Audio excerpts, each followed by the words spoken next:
Hello and welcome to video 2 of how to fix your broken team culture, where you're going to learn how to create a more profitable, positive, and productive team culture with ideas from an entertaining parable that I wrote a few years ago entitled Rapid Teamwork, how to transform any group into a great team.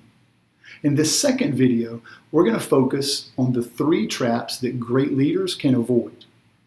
But first, let's review why you're probably here. So you found this video series because your team is likely not getting the results that you know that they could. You may have talent, but you know that while talent is essential, it's never sufficient. You need more than talent to grow a great team. Second, you're probably tired of feeling unsure or frustrated about the steps that you've taken or the actions that you've already implemented to try and fix your team culture.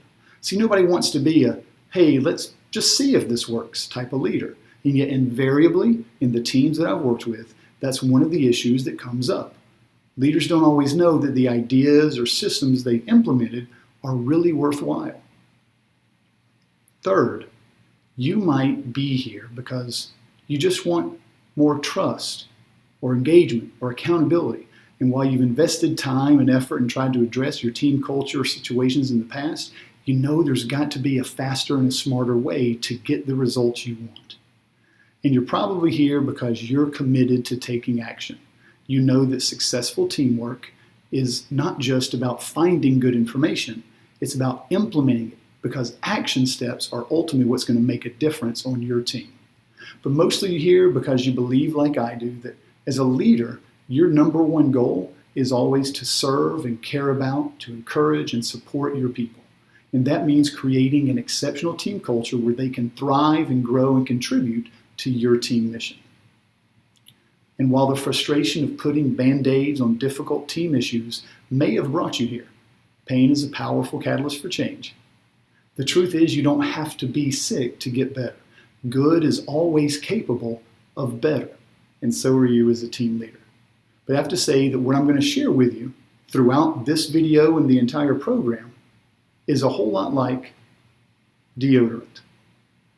See, any leadership training is a lot like deodorant because all too often the person there thinks the person next to them needs it more than they do. So if you want better teamwork, the key is to not take these ideas and say, yeah, that'd be good for Fred or Bob or Susie, that they would benefit from the ideas.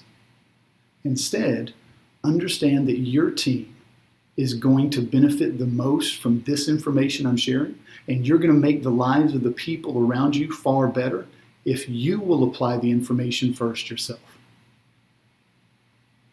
See, as leaders, it's tough to admit that sometimes we need help. But you're here because you've probably been struggling to address some issue on your team that's sabotaging your success and making your days more difficult and less enjoyable than they should be. So I'm excited to give you the help you need by saving you from months or years of this type of frustration.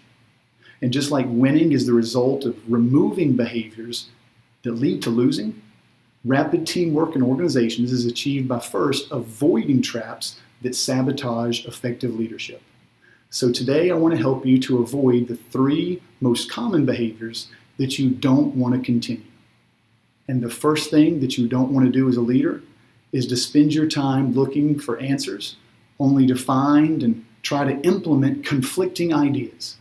See, many leaders enroll in Google University or read a book or get advice from a friend, and so they try this and then they try that and they try this and they try something else because that's the first step of leadership development.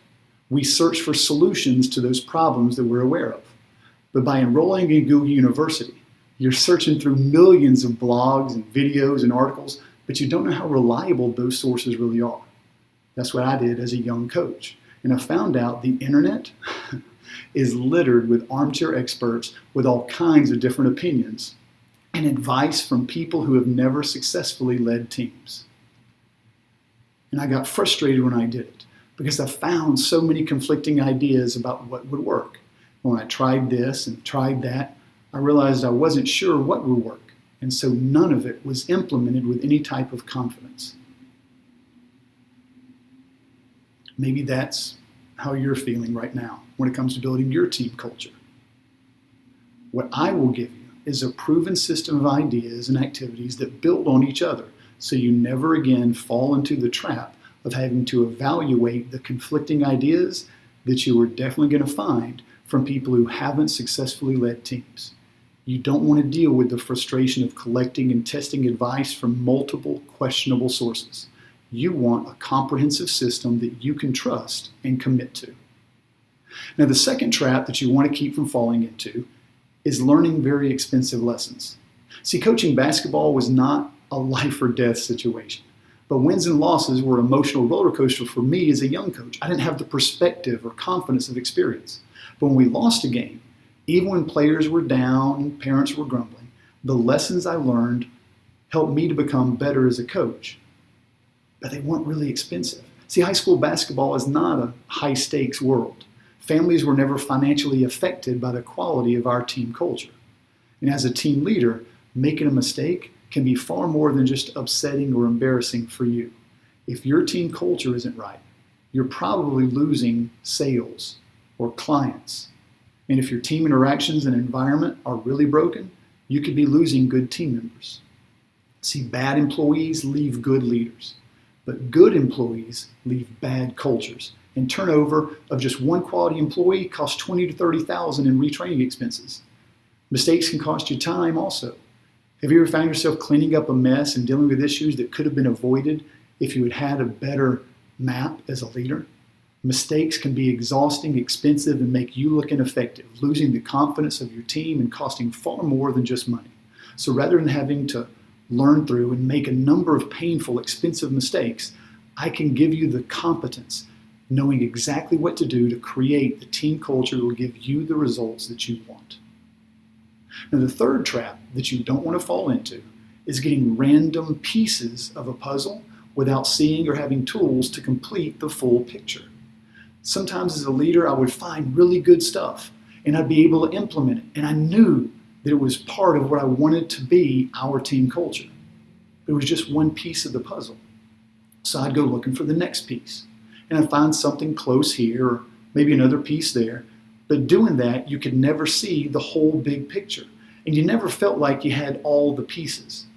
When I first started as a leader and coach myself, I felt like that education that Google University had provided me with a little bit of information, but I only had bits and pieces that were effective and really relevant to my team. So I didn't always know how to fit those pieces together into a comprehensive system. That took a very long time. And I felt like I was looking at a redacted report that had all the answers. I just couldn't see what was blocked out. And I didn't know where to find the missing information. It took me years to work my way through a number of mistakes, trying to fit those pieces together to create something to fill in the missing pieces. I really feel bad for those kids that I coached early on in my career. And I know that you're probably here because sometimes you probably feel that way too. You know, you don't have the luxury of years of learning and mistakes like I had to go through as a coach. So if you want to find a faster and proven path to create a positive team culture that will allow your strategy to succeed, this is the program for you. Because you don't have years to evaluate conflicting ideas or to learn expensive lessons or to try and fit together random pieces of a big picture that maybe you can't even see. So to avoid those traps, you want a step-by-step proven system that you can follow. That's all I have for you for now. But coming up, you're going to get more information in video 3, where you'll learn the 5 fixable reasons why teams underachieve. You're well on the way to fixing your broken team culture. And now you know the traps that you need to avoid as a leader. I'm Sean Glaze, and I look forward to helping you lead your team.